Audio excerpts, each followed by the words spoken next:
Hey, what's up guys? You may be confused why this video is named chapter 138.5, and that's because this is a review covering an extra comic that was released on volume 15 for Chainsaw Man that I forgot to cover in my last video. So there is a bit of clickbait going on here, but trust guys, this is a pretty interesting story, but enough said, let's get to the review. Alright, so this story starts with Asa late at night after school wearing her casual clothes watching a variety show.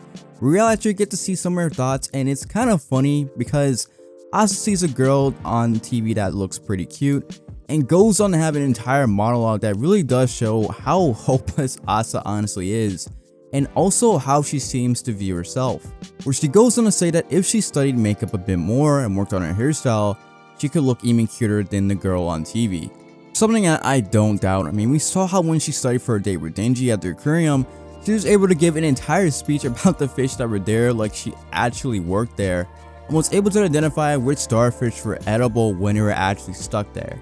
The reason why Asa doesn't attempt this though is because doing so would take a lot of effort, and she doesn't plan on surpassing her anyway. And this statement is interesting because it's kind of giving us the other reason of why Asa is, well, really the way that she is. She doesn't really attempt to better her situation or step outside of her comfort zone.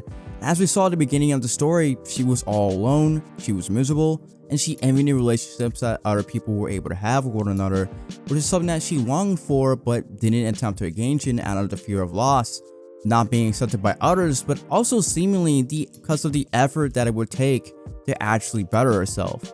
And honestly, she didn't really have to be that way. I mean, putting her trauma aside, when we look at her life compared to the other characters in the series, I mean, it's been pretty great. And Asa does have a lot going for her. I mean, she's smart, she's good looking, generally a likable person, and really what's sad about all of this is how she doesn't see, or she's unable to see this. And despite boasting about how she's much better than this girl that's on TV, she ultimately doesn't seem to even believe her own bluff. And really, after reading this, if there's anything good that comes from her becoming a War Devils host and being involved with Yuru, which basically gave her a second chance at life, it made Asa grow more as a person. It made her put herself out there and do things that in all likelihood, she probably never would have done.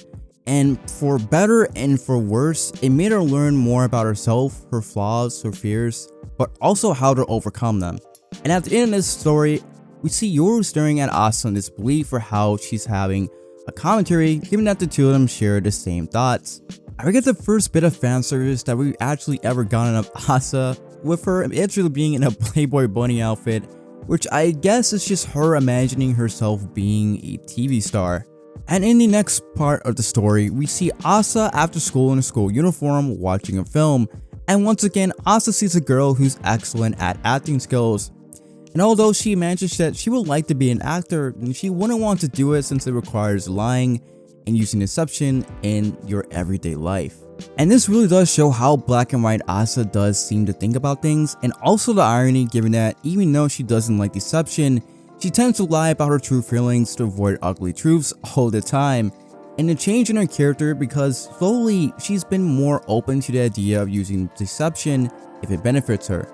Like how she's currently acting the role of a hero and even taking the credit for some of Chainsaw Man's accomplishments, or how she's fully aware that Chainsaw Man Church is actually misleading the public and using a fake Chainsaw Man to do this. And instead of standing against this, she chooses to ignore it and lies to herself to believe that what she's doing is right, where I believe she's pretty much smart enough to realize the truth of the Chainsaw Man Church, but avoids this to save her knight in shiny armor, that is Chainsaw Man.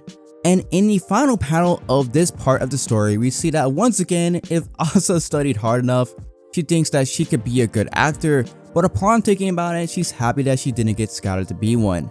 And then we get this panel of Yoru looking in annoyance and asks Asa if she could just shut up and watch the movie. And the side story ends with us getting a fan service image of Yoru wearing a Chinese dress, and that is how the side story ends. But let me know your guys' thoughts on this side story in the comment section down below. As you know, I always do read them. And let me know, how do you guys think Asa has changed since the beginning of her story? But with all that being said, thank you guys so much for watching, and I'll catch you guys in the next one.